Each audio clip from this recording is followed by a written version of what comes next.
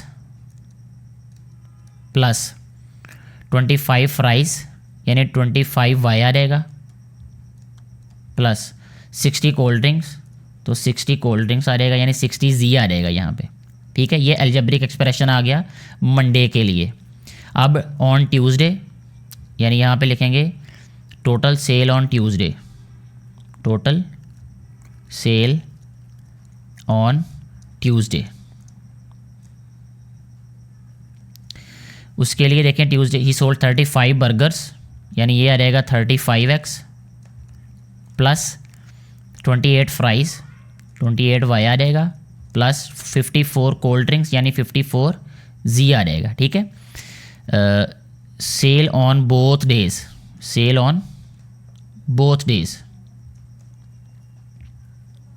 दोनों दिनों की सेल के लिए हमें इनको ऐड करना पड़ेगा, यानी मंडे और ट्यूसडे की जो सेल्स हैं.